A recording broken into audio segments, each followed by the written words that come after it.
Bon dimanche tout le monde, chers frères et sœurs. Toujours une joie d'être réunis en présence du Seigneur avec vous, en famille, cette famille spirituelle qui est tellement précieuse. Et ce matin, ça me fait plaisir de vous présenter aussi la toute dernière partie de cette série qu'on a entamée, ça fait déjà assez longtemps, sur le repas du Seigneur. Et c'est ça, Dieu voulant, ce matin, on va terminer ça. C'est la troisième partie, mais c'est le cinquième prêche, parce qu'on avait vu durant les deux premiers prêches, la première partie, on avait vu qu'est-ce que le repas du Seigneur, que c'était un sacrement, qu'on croyait à la présence spirituelle réelle du Seigneur. C'est pas parce que c'est spirituel que ce n'est pas réel. On a peut-être tendance à associer que le réel, il faut que ça soit charnel ou corporel, mais non. Et durant les deux derniers prêches, on avait vu les éléments. Donc, le pain, qui était du pain sans levain, le fruit de la vigne. Et là, ce matin, selon moi, c'est pas que le reste n'était pas important, mais je dirais plutôt, sans être le plus important, je dirais que c'est peut-être ma partie préférée. Parce que là, on est vraiment dans le concret. On va voir les fonctions du repas du Seigneur. Et contrairement peut-être aux autres prêches que j'ai fait dans le passé, je ne ferai pas une longue récapitulation au début du prêche, mais on va en faire une à la fin pour revoir un petit peu tout ce qu'on a vu globalement dans la conclusion. Alors, je vais commencer avec de la nouvelle matière en partant, mais avant tout, on va se courber et prendre un temps de prière.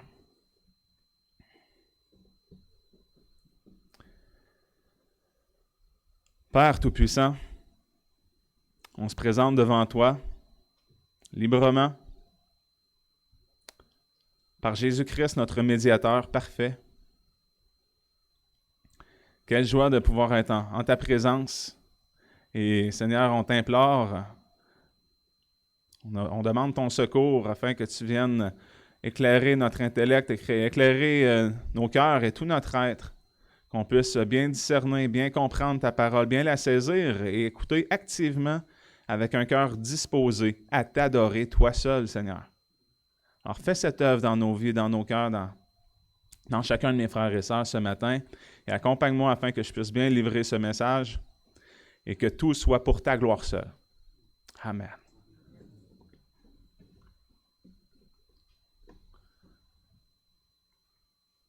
C'est le fun, on a un petit nouveau gadget technologique, là, on devrait être bon pour ne pas perdre nos écrans ce matin. Alors, les fonctions du repas du Seigneur. Selon un spécialiste du grec, la Pâque célébrait deux événements, c'est-à-dire un, la délivrance de l'Égypte, et deux, la délivrance anticipée par la venue du Messie. Les Juifs qui attendaient un Messie, nous on sait, il est arrivé, on ne l'attend plus, c'était le Christ Jésus, le Fils de Dieu. Peu après le dernier repas, Jésus est devenu le vrai agneau sacrificiel de la Pâque en souffrant sur la croix. Il a souffert sur la croix pour délivrer son peuple de ses péchés. Jésus désirait ardemment célébrer cette Pâque avec ses disciples, disant qu'il ne la mangerait plus jusqu'à ce qu'elle soit accomplie dans le royaume de Dieu. On voit ça dans Luc 22, 16. Jésus anticipait ce moment où il pourrait de nouveau célébrer la Pâque dans le royaume de Dieu. Et songeant à son futur banquet de noces, Jésus le mentionne encore quand il fait passer la coupe en disant, dans Luc 22, 18, « Car je vous dis que je ne boirai plus du fruit de la vigne jusqu'à ce que le règne de Dieu soit venu. » Puis après le souper, il fait encore référence au banquet, en disant, « Et je dispose du royaume en votre faveur, afin que vous mangiez et que vous buviez à ma table dans mon royaume. » Luc 22, versets 29 à 30. Alors, tandis que les gentils modernes associent le ciel peut-être au aux nuages et aux harpes. Hein, on peut peut-être penser à ça quand on pense au paradis. Eh bien, les Juifs du 1er siècle considéraient le ciel comme le moment pour festoyer à la table du Messie.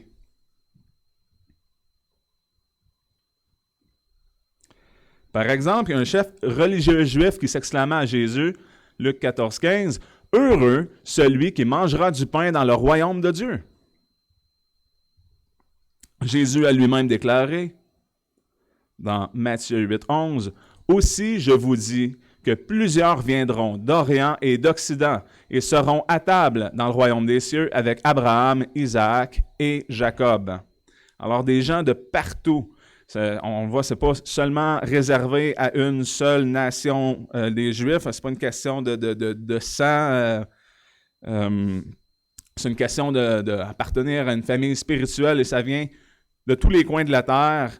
Et heureux ceux qui seront à table avec le Seigneur dans le royaume.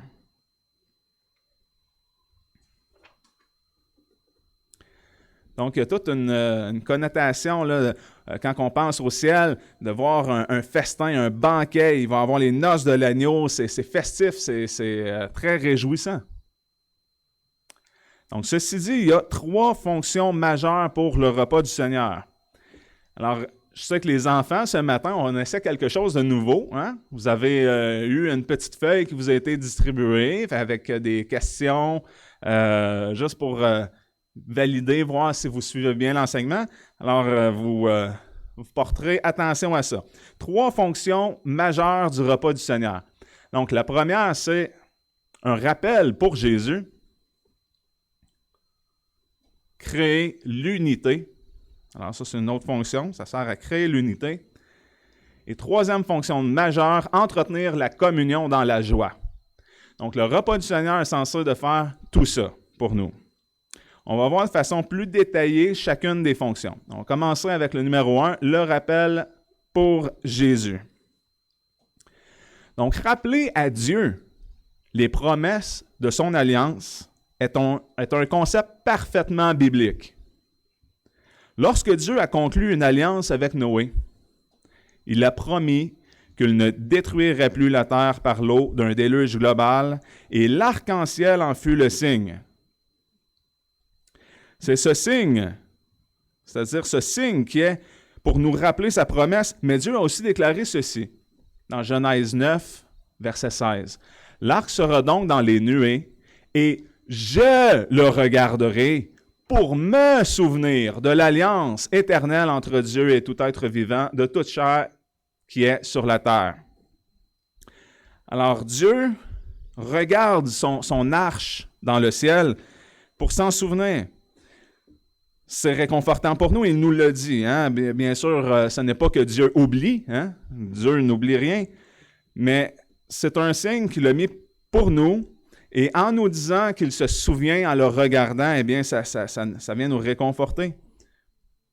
Plus tard, dans son plan du salut, Dieu a promis de délivrer les Israélites de leur futur esclavage en Égypte, car cela faisait partie de son alliance avec Abraham.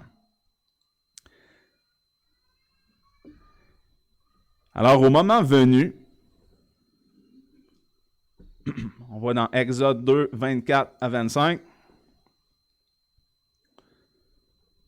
et Dieu entendit leur gémissement, et Dieu se souvint de son alliance avec Abraham, avec Isaac et avec Jacob. Et Dieu regarda les enfants d'Israël, et Dieu connut leur état. Alors, toute une fonction de rappel également pour Dieu, que Dieu nous témoigne ça. Alors, il entend les gémissements, il se souvient de son alliance. Et on peut voir un autre exemple aussi durant la captivité babylonienne. Ézéchiel rapporte que Dieu a promis à Jérusalem « Je me souviendrai de l'alliance que j'ai faite avec toi ». Donc le repas du Seigneur est le signe de la nouvelle alliance.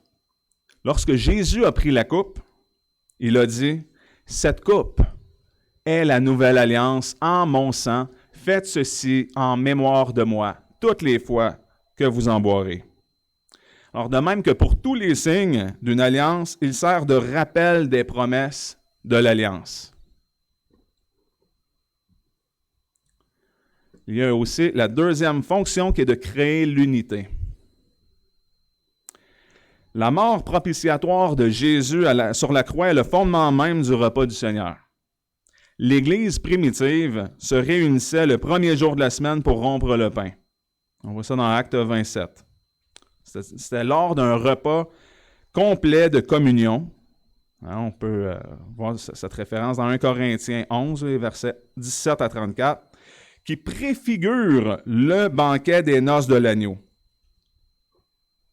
Le repas lui-même servait à créer l'unité et à entretenir les chrétiens dans la charité, d'où le terme agapé qui signifie amour fraternel, affection, bonne volonté, bienveillance. Le mot est utilisé d'ailleurs dans Jude 1,12. Et selon le nouveau dictionnaire illustré Emmaüs, l'agapé était dans l'Église primitive un repas pris en commun au cours duquel on célébrait la Sainte Seine. Voici ce que Jean Chrysostome, l'archevêque de Constantinople, reconnu pour son zèle et la clarté de ses sermons, c'est-à-dire Chrysostome, ça veut dire la bouche dorée. Il était vraiment reconnu pour avoir cette capacité oratoire-là. Alors, il dit, quand les chrétiens ne mirent plus leurs biens en commun, les membres les plus riches de la communauté lui fournirent des vivres et des boissons. Après la célébration du culte et de la Sainte Seine, riches et pauvres participaient à un repas qui devait mettre en évidence la charité chrétienne. La corruption progressive de l'Église, le développement cérémonial changèrent le caractère de ces agapés. Des désordres s'y produisirent. Le Conseil de Laodicée, c'est-à-dire c'est un concile qui a eu lieu au 4e siècle, date incertaine. Il y a celui de Carthage en 397, interdire de faire des agapés dans les églises. Même décret des conseils d'Orléans en 541, Duchesne en 692, dès la Chapelle en 816. Mais les conciles ne parvinrent pas à faire disparaître de l'Église de l'Occident la faveur dont jouissaient ces fêtes de charité. Elles subsistent encore dans l'Église grecque. Chez les protestants, l'Église morave se remit à célébrer des agapés. John Wesley les introduisit dans le méthodisme. Puis il est intéressant de noter, concernant la définition d'agapé selon le dictionnaire biblique Emmaüs, que c'est la corruption de l'Église qui a changé le caractère des agapés. C'est cette corruption qui entraîna des décrets interdisant les repas complets dans l'Église. Ça, c'est selon moi un assez bon point de réflexion. Comme la forme du repas complet servait à unir, le point culminant de ce repas, qui est la présentation du pain et de la coupe, sert à unir. On fait mention dans les Saintes Écritures de la coupe de bénédiction au singulier et d'un seul pain. 1 Corinthiens 10, 17, comme il y a un seul pain, nous qui sommes plusieurs, nous sommes qu'un seul corps, car nous participons tous au même pain.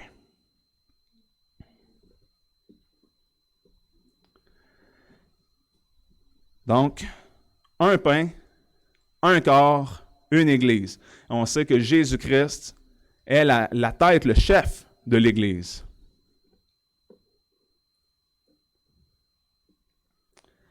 Alors, chaque membre est important, mais tout ça qui est illustré dans la parole de Dieu, qui nous montre justement qu'on participe tous à un même pain, c'est pour nous rappeler ces vérités-là. Se rappeler qu'on n'est pas simplement un chrétien seul qui adore Dieu dans son cœur, dans un petit royaume intérieur, mais on est une Église, on est en commun, on célèbre tous le même Dieu, on a la même tête, on fait partie du même corps. Alors c'est important, c'est à ça que ça sert, de nous dire un seul pain, il y a un seul pain.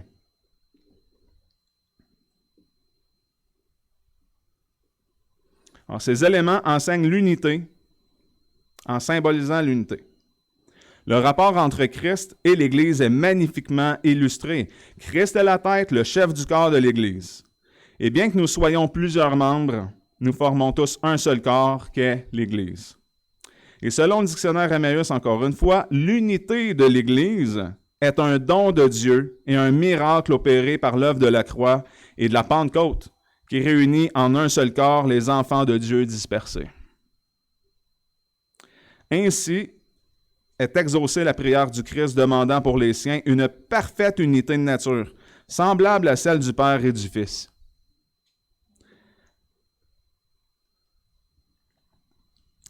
La septute base d'une telle unité est indiquée dans Éphésiens 4, les versets 4 à 6.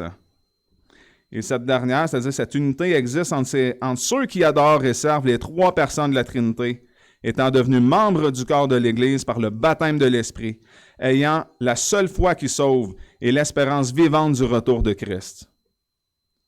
Alors, quand je parle de la septute base, on voit dans Éphésiens 4, les versets 4 à 6, qu'il y a un seul corps, un seul esprit, comme vous êtes appelés à une seule espérance par votre vocation, un seul Seigneur, une seule foi, un seul baptême, un seul Dieu. Et Père de tous, qui est au-dessus de tous et partout, et en vous tous. En dehors de cette base, toute recherche d'unité est illusoire. Alors l'unité se retrouve dans ça.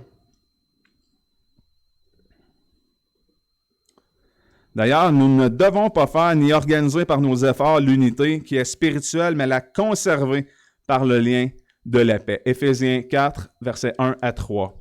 Je vous exhorte donc, moi, le prisonnier du Seigneur, à vous conduire d'une manière digne de vocation qui vous a été adressée. Digne de la vocation qui vous a été adressée en toute humilité et douceur, avec un esprit patient, vous supportant les uns les autres avec charité, avec amour, vous appliquant à conserver l'unité de l'esprit par le lien de la paix.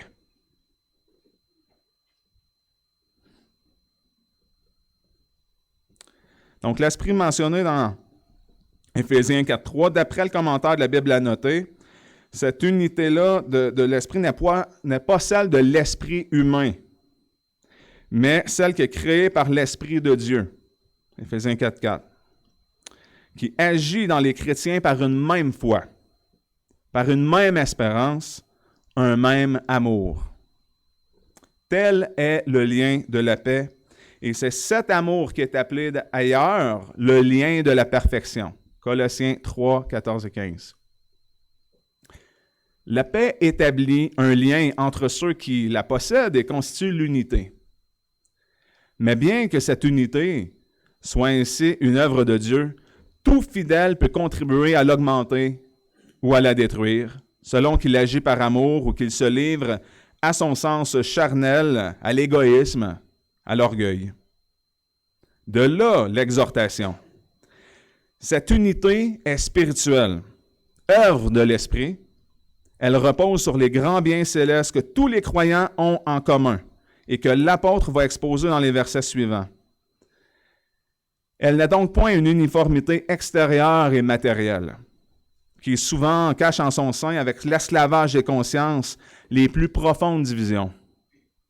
Elle peut au contraire exister, et elle existe en effet entre des chrétiens qui, extérieurement, se rattachent à des institutions diverses. Elle n'exclut donc ni la diversité, ni la liberté. Toutefois, là où elle règne véritablement au-dedans, elle devra, par sa nature même, tendre toujours à se traduire au dehors. Alors, je voudrais surtout pas diviser quiconque par tout ce qui est enseigné dans ce prêche, mais la paix est le lien qui unit les membres du corps malgré nos grandes différences naturelles. Alors, quand surgissent des désaccords, on pourrait dire, des différends, la réaction courante pourrait être la division et la formation de nouveaux groupes, des sectes. Mais la réaction spirituelle, quand on parle que c'est l'esprit qui unit, bien, la réaction spirituelle devrait être ceci. Dans l'essentiel, l'unité, face à des questions douteuses, la liberté, et en toute chose, la charité. Parce qu'il y a assez d'éléments charnels en chacun de nous pour détruire l'Église locale ou toute autre œuvre de Dieu. Alors, par sa grâce, Dieu nous préserve. Il nous faut donc faire abstraction de nos propres lubies et attitudes personnelles, si souvent futiles, afin de travailler ensemble dans la paix pour la gloire de Dieu et la bénédiction commune. Ceci dit, je ne crois pas que cet enseignement sur l'unité à travers le pain et la coupe soit une idée fantaisiste. Cette symbolisation a de solides fondements, étant confirmée à travers l'histoire dans les pratiques de l'Église primitive et par-dessus tout par la parole de Dieu. Laissez-moi spécifier une chose, c'est-à-dire je ne crois pas qu'on se doit absolument de boire à tour de rôle dans une seule et même coupe et faire circuler une énorme miche de pain. Hein. Il y a des assemblées qui sont 3000 aux États-Unis. Que je pense pas qu'on pourrait faire circuler une miche de pain assez grosse sans levain afin que chacun puisse se prendre un bout du même pain. Mais je crois qu'il est au moins nécessaire de souligner la provenance d'un seul pain et d'une seule coupe afin d'enseigner l'unité du corps de Christ présentée dans les éléments lorsqu'on prend le repas du Seigneur. Se rappeler ces choses. La troisième fonction majeure, c'est entretenir la communion dans la joie.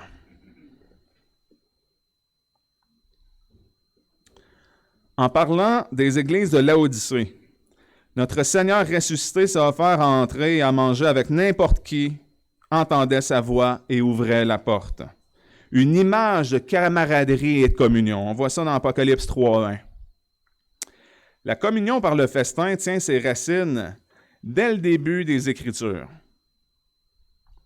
Luc mentionne qu'il mangeait avec joie et simplicité de cœur. Actes 2, 42 à 47.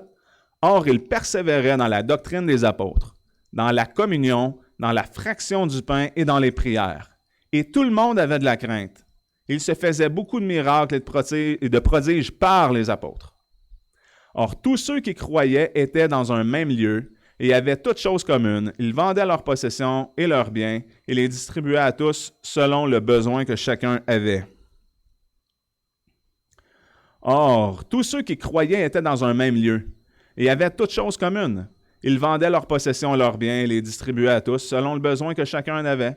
Et ils étaient tous les jours assidus au temple d'un commun accord. En rompant le pain dans leur maison, ils prenaient leur nourriture avec joie et simplicité de cœur, louant Dieu et étant agréables à tout le peuple. Et le Seigneur ajoutait tous les jours à l'Église des gens qui étaient sauvés. Alors, c'est assez invitant, n'est-ce pas?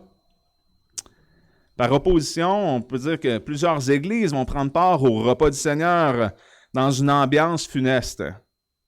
Les têtes sont baissées pendant que les gens procèdent à l'introspection de leur âme pour y déceler les péchés non confessés. Et je ne dis pas que ce n'est pas une bonne chose à faire, mais c'est quelque chose qu'on peut faire aussi avant d'en arriver là.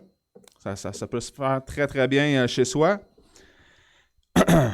Alors, est-ce qu'on peut dire que c'est vraiment la façon de faire de garder la tradition eucharistique des apôtres? Parce qu'une fois que nous nous sommes jugés nous-mêmes, nous pouvons participer au repas du Seigneur sans crainte, sans craindre le jugement et tout en se réjouissant en la communion, comme un vrai banquet de noces est censé l'être, c'est-à-dire dans la joie et la simplicité de cœur.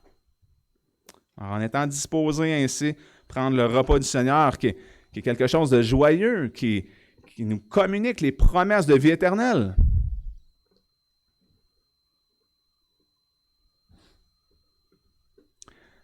Alors, ça résume bien les trois fonctions majeures, mais j'aimerais aussi aborder la Sainte Seine sous trois autres angles différents, c'est-à-dire trois réalités qui découlent de ce sacrement. Premièrement, c'est qu'il s'agit d'un repas de foi, d'un repas d'espérance et d'un repas d'amour. commençant avec un repas de foi. Une belle réalité qui découle de ce sacrement. Lorsque Jésus s'est apprêté à fêter la dernière Pâque avec ses disciples, il n'était pas pour célébrer la Pâque telle qu'on la connaît aujourd'hui, c'est-à-dire la Pâque moderne, mais c'était la Pâque juive, qui était pour commémorer la délivrance du peuple de Dieu de l'esclavage en Égypte. C'était ça. En premier lieu, il y avait le sacrifice et ensuite le repas. Et lors de ce fameux repas, c'est Jésus lui-même qui partage le pain et la coupe. C'est même Jésus dont Jean-Baptiste s'était exclamé en le voyant, « Voici l'agneau de Dieu qui ôte le péché du monde. » Ce Jésus-là. La Pâque célébrait la délivrance d'Égypte, mais avait aussi un sens plus profond et préfigurait le Christ à venir qui était la délivrance ultime et finale du peuple. Jésus est l'accomplissement de la Pâque. Il est l'agneau de Dieu qui s'apprête à aller à la croix à ce moment. Jésus se donne lui-même en repas, car il est notre grand sacrificateur et il est du même coup notre sacrifice. Jésus nourrit notre foi à travers ce repas, nous rappelant que le sacrifice est tout accompli en sa personne, où nous sommes en communion avec Dieu.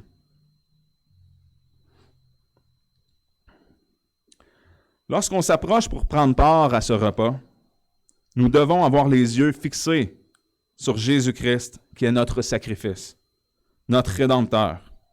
Il faut donc avoir les yeux fixés par la foi sur le Fils de Dieu, notre Sauveur.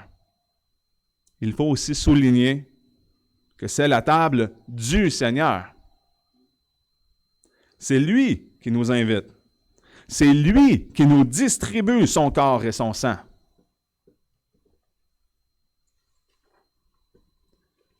C'est Jésus-Christ qui nous donne le commandement de prendre et de manger ou de boire. C'est Jésus qui rompt et qui donne le pain en disant « Ceci est mon corps ». Alors Dieu nourrit notre foi à travers ce repas où Jésus nous est offert. Un repas de foi. Deuxième réalité, un repas d'espérance. Matthieu 26, 29. « Or je vous dis que désormais je ne boirai plus de ce fruit de la vigne, jusqu'au jour où je le boirai nouveau avec vous dans le royaume de mon Père. » Si on regarde bien l'Écriture, on peut voir à quel point Jésus avait le désir d'être réuni avec ses disciples. Jésus témoigne dans Luc 22, 15 qu'il a fort désiré manger cette dernière Pâque avec ses apôtres avant de souffrir. Il prend le temps d'annoncer son retour et qu'il boira à nouveau du fruit de la vigne dans le royaume de Dieu. C'est une certitude. Paul commente sur ce sujet dans 1 Corinthiens 11, verset 26. « Car toutes les fois que vous mangez de ce pain et que vous buvez de cette coupe, vous annoncez la mort du Seigneur jusqu'à ce qu'il vienne. » Alors cela nous indique qu'il va revenir. On voit très bien que l'aspect du retour de Jésus-Christ est un beau thème présent dans le repas du Seigneur. Jésus nous dit dans Apocalypse 22, 20 qu'il vient bientôt. L'ensemble des Écritures nous démontre que ce n'est pas seulement nous qui avons hâte d'être réunis avec Dieu pour l'éternité, mais Jésus aussi témoigne qu'il a hâte d'être réuni avec nous tous. Ça rend joyeux, ça. C'est une vérité importante à méditer lors du repas du Seigneur. Parce que Jésus nous exprime qu'il veut revenir nous chercher, qu'il veut nous voir manger avec lui, que lui puisse manger avec nous. Le fait d'être assis à la même table que Jésus-Christ lors d'un banquet est une image très profonde de communion, de joie, de festivité. Nous devons espérer en ce jour, espérer prendre part à ce festin en présence de Dieu. Apocalypse 19, 9. « Alors l'ange me dit, écris, heureux ceux qui sont appelés au banquet des noces de l'agneau. Dans Matthieu 8:11, Jésus nous révèle que plusieurs viendront d'Orient et d'Occident pour être à table avec Abraham, Isaac et Jacob. Et dans Exode 24:9-11, nous voyons Moïse, Aaron, Nadab et Abihu et 70 anciens d'Israël qui virent Dieu, mangèrent et burent. Il s'agit encore là d'une profonde image de bonheur avec Dieu et d'acceptation. La Sainte Seine sert à nourrir notre espérance. L'espérance que nous serons acceptés en la présence de Dieu pour l'éternité. Wow. Ça sert à nourrir l'espérance que Jésus reviendra. Il reviendra nous chercher. Et ça nourrit aussi l'espérance que nous prendrons part aux noces de l'agneau. Donc nous devons prendre ce repas et croire aux paroles de Christ qui nous confirment ces choses. Donc un repas d'espérance. Et troisième réalité, un repas d'amour. Ici, on parle bel et bien d'un amour sacrificiel, d'un amour agapé. La charité, qui est l'amour de Christ. C'est Jésus qui a vécu parfaitement et qui a donné sa vie pour nous. On ne parle pas d'un amour superficiel, d'un amour d'affinité. Ça n'a rien à voir avec un club social, l'Église. Lorsque nous prenons le pain qui a été rompu et distribué, nous prenons un morceau et nos frères et sœurs en font de même. On peut prendre le temps de regarder autour de nous, hein? Quand on partage le repas du Seigneur, on voit nos frères, nos sœurs prendre le pain, prendre la coupe avec nous. Et ce morceau de pain aboutit dans nos bouches et on le mange. Comme le dit le vieux dicton, nous sommes ce que nous mangeons. On a peut-être déjà tous entendu ça. Dis-moi ce que tu manges, je te dirai qui tu es.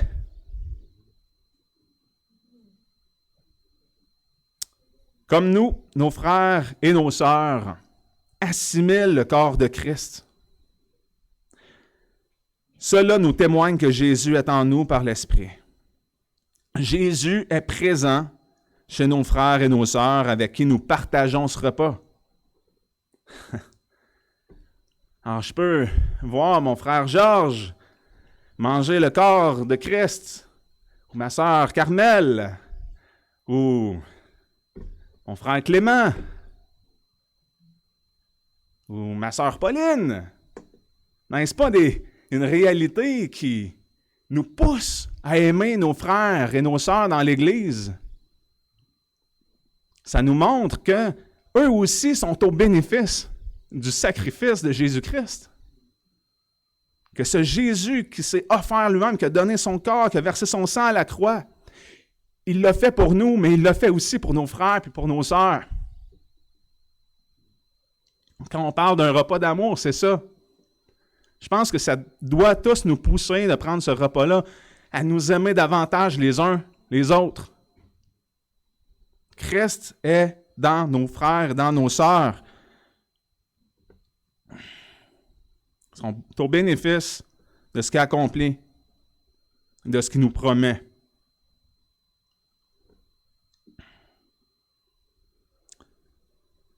Alors, je me dois d'aimer mes frères et mes sœurs qui ont bu le sang de Christ, car ils sont au bénéfice du sacrifice parfait de Jésus qui ôte le péché du monde. C'est Jésus qui m'a racheté au prix de son sang précieux. Et il m'a non seulement racheté moi, mais aussi tous mes frères et mes sœurs qui lui appartiennent. Et lorsque je pose mon regard sur la congrégation, je sais que je suis en présence des rachetés de Dieu. Des rachetés du Christ qui ont été aimés de toute éternité. Dieu vous aime de toute éternité. Pas parce que vous avez fait quelque chose pour mériter ça. Et c'est la même chose pour votre frère et pour votre sœur.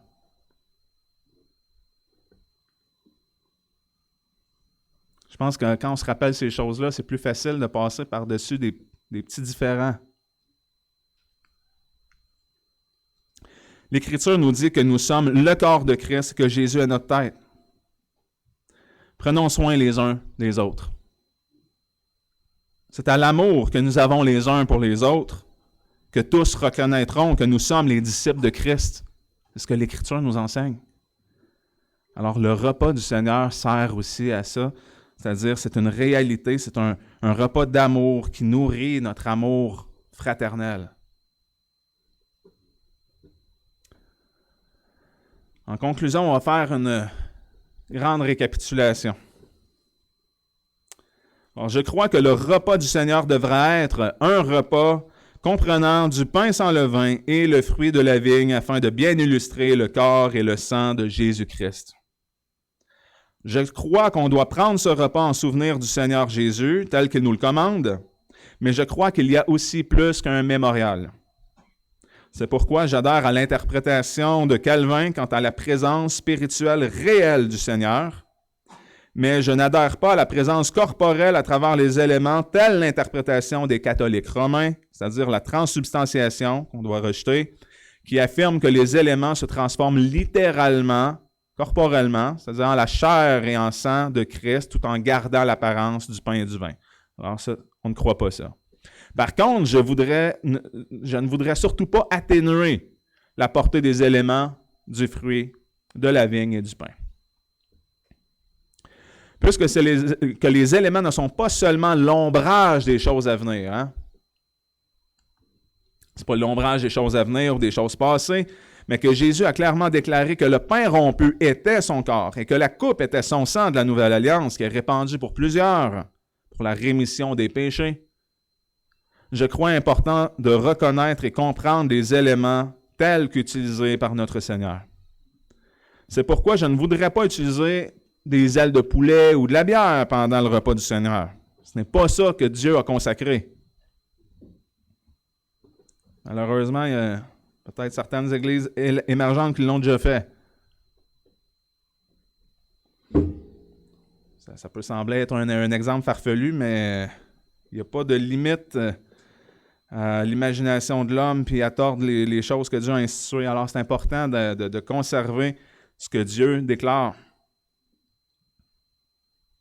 Pour cette même raison, je préfère utiliser du pain sans levain, qui illustre bien la vie parfaite et sans péché de notre Seigneur et Sauveur. De plus, nous savons que Jésus et ses disciples ont utilisé ce type de pain, puisqu'il était interdit d'utiliser du levain lors de la Pâque. L'utilisation des pains sans levain était une ordonnance divine et non pas une simple tradition.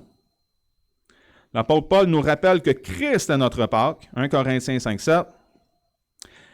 Mais m'abstiendrai-je de prendre part au repas du Seigneur, advenant qu'on me serve du pain avec le vin? Eh bien non. Comme je l'ai déjà dit, je crois à la présence spirituelle réelle du Seigneur et loin de moi de rendre impur quelconque aliment.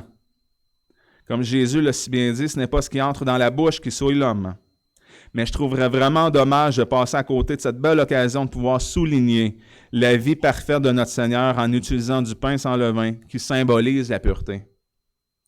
Souvenons-nous que ce pain sans levain a été institué par Dieu qui savait très bien que l'accomplissement de la Pâque était pour être son agneau, qu'il allait lui-même pourvoir pour le sacrifice. L'agneau de Dieu qui ôte le péché du monde, c'est Jésus-Christ. Alors, puisque le pain sans levain se vend à l'épicerie, il est très facile à se procurer. D'ailleurs, la tortilla qu'on connaît tous, c'est une sorte de pain plat qui n'a pas de levain. Donc, toutes les églises pourraient se procurer ça facilement. Alors, je ne vois aucun avantage à utiliser du pain avec le vin et je me demande pourquoi on voudrait altérer ce que Dieu a consacré. Lors de l'institution de la Sainte Seine, Jésus a pris du pain sans levain et a déclaré « Ceci est mon corps ». Pour le fruit de la vigne, je ne voudrais pas condamner l'usage du vin dilué avec de l'eau, mais je préfère l'utilisation de jus de raisin, étant conscient que l'alcool peut générer certains problèmes chez quelques personnes. L'apôtre Paul nous enseigne qu'il ne faut donner aucune occasion de chute, ni aucun scandale à son frère. Romains 14, 13. Nous savons que l'alcool peut être néfaste sur le développement des bébés, pour une femme enceinte ou qui allaite. Bon, c'est sûr qu'il y en a qui vont dire c'est pas gros, c'est à peu près comme un dé à coudre, là. Mais bon, chez les médecins, ils vont dire que c'est pas une question de quantité, que juste la petite quantité pourrait avoir des effets. Je peux pas aller plus loin, je suis pas un expert. Mais nous devons également considérer nos frères plus faibles, qui ont peut-être eu des problèmes reliés à l'alcoolisme. Des fois, juste une petite affaire peut les redéclencher, je ne sais pas. J'ai jamais eu ce problème-là, mais pour ceux qui l'ont eu, peut-être que ça peut être une occasion de chute. Alors, bien que je ne condamne pas entièrement l'usage du vin, la Bible nous enseigne de prendre garde que notre liberté ne soit point un scandale aux faibles. Dieu nous commande de nous assujettir les uns aux autres par la charité. Galates 5, 13. C'est pourquoi il est prudent de suivre le conseil de Paul, de s'abstenir de tout ce qui peut faire broncher notre frère ou le scandaliser ou l'affaiblir. En Romains 15, 1, nous devons donc, nous qui sommes forts, supporter les infirmités des faibles et ne pas nous complaire en nous-mêmes. Et puisque le jus de raisin correspond au fruit de la vigne, désignant le sang du Seigneur Jésus versé à la croix, je ne vois pas l'avantage d'utiliser du vin fermenté et risqué de corrompre les plus faibles ou encore d'exclure les femmes qui s'abstiennent d'alcool pendant leur grossesse ou leur allaitement. La Bible emploie les termes « sang de la grappe » dans Deutéronome 32, 14 et « sang des raisins » dans Genèse 49, 11, au sens figuré pour illustrer le jus de raisin rouge ou le vin. Le jus de raisin rouge peut eux aussi bien être le fruit de la vigne que le vin rouge, et la valeur de la coupe ne réside surtout pas dans l'alcool. Alors, c'est pas que ce soit alcoolisé ou pas qui fait en sorte que ça a une plus grande efficacité, c'est la parole de Dieu. On prend le repas par la foi, et pour cette raison, je favorise l'emploi du jus de raisin lors de la Sainte Seine par amour envers mes frères et mes sœurs en Christ. Puis en ce qui a trait à mélanger le fruit de la vigne avec de l'eau, tel que l'Église primitive le faisait, j'aimerais rappeler que le jus de raisin commercial est aussi dilué avec de l'eau. Et cette tradition, bien que mentionnée dans la Mishnah, n'est pas une ordonnance divine qu'on retrouve dans la Bible. Par contre, je ne suis pas contre l'idée, dans le but d'y rattacher un enseignement précis, afin de souligner le fait que notre Seigneur a versé tout son sang à la croix. On se souvient dans Jean 19, 34, il y a un soldat qui a percé le côté de Jésus. Et aussitôt, du sang et de l'eau sont sortis.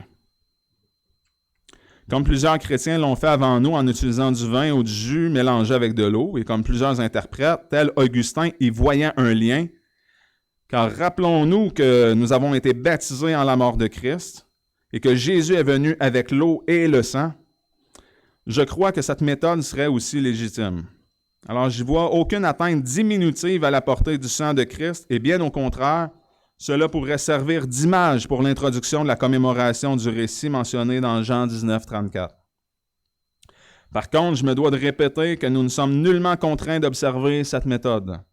Nous ne sommes pas directement liés par les Saintes Écritures à utiliser uniquement du vin mélangé avec de l'eau. L'aspect capital du repas est la commémoration du don du corps et du sang de Christ et des promesses de l'Alliance. Ainsi, nous nous remémorons la vie parfaite de notre Seigneur remplie de bonnes œuvres. Nous nous rappelons par le pain sans levain, qui est un symbole de pureté, qu'il a livré son corps, qui n'avait point connu le péché, et qu'il a porté nos péchés en son propre corps sur le bois, afin qu'étant morts au péché, nous vivions à la justice. Nous nous rappelons par le fruit de la vigne, qui est le sang de Jésus, le sacrifice propitiatoire offert par Dieu, le sang de la nouvelle alliance pour la rémission des péchés et des promesses de cette alliance.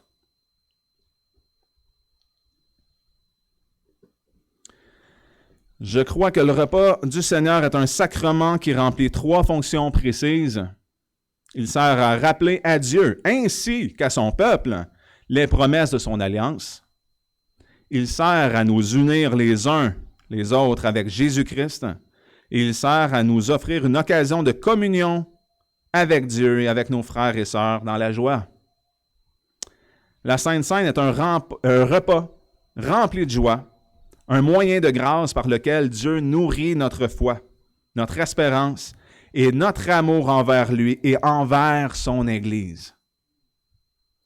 Soyons reconnaissants de pouvoir prendre part au repas du Seigneur. Et soyons reconnaissants pour Jésus-Christ. Afin de prendre part à la Sainte Seine, on doit s'examiner soi-même, s'attendre les uns les autres et croire. Lorsque nous approchons de la table du Seigneur, nous devons croire les paroles de notre Sauveur qui nous dit « Ceci est mon corps, ceci est mon sang ». Nous devons croire toutes les promesses et les réalités communiquées par le repas du Seigneur. Cela implique qu'il faut être enseigné pour connaître Jésus et vraiment croire en lui et manger dignement la Sainte Seine. Si vous continuez de vous repentir avec humilité, reconnaissant que le sacrifice de Jésus est nécessaire et efficace, si vous désirez le retour de Jésus, si vous voulez aimer vos frères et vos sœurs et comprenez qu'ils sont le corps de Christ, si vous croyez aux paroles du Christ, venez à la table du Seigneur. En prenant le repas du Seigneur, votre foi sera nourrie, votre espérance dans le retour de Christ grandira et par la foi, Dieu produira en vous un amour véritable. C'est Dieu qui produit ça.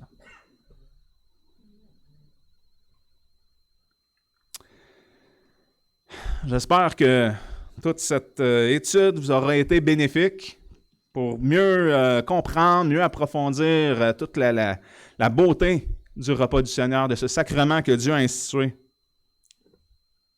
pour nous soutenir. J'espère que j'aurai bien réussi à décortiquer l'essentiel puis à bien vous le rendre pour que vous appréciez davantage la prochaine fois qu'on va prendre le repas du Seigneur ensemble. Puis j'espère qu'au fil de ces 5 enseignements sur le sujet, bien, votre cœur a été rempli d'adoration envers Dieu. Alors, loué soit Jésus-Christ. Amen. C'est bon, alors on peut prendre un petit temps de prière et ensuite on va passer au dernier chant. Père éternel, je te rends grâce pour cette belle matinée. Je te rends grâce aussi pour ce que tu as institué, ce sacrement merveilleux qu'est le repas du Seigneur où tu nous fais don de ton Fils Jésus-Christ, en son corps, en son sang, afin que nous ayons la vie éternelle. Nous désirons confesser qu'on croit à tes paroles, Seigneur, qu'on se réjouit de tout cela et on te sera éternellement reconnaissant pour tout ce que tu fais. Alors, continue de faire grandir cette Église ici à Actonville, mon Dieu, et qu'on puisse t'adorer et te servir comme toi seul le mérite. Gloire à toi, mon Dieu. Amen. On va faire le dernier chant.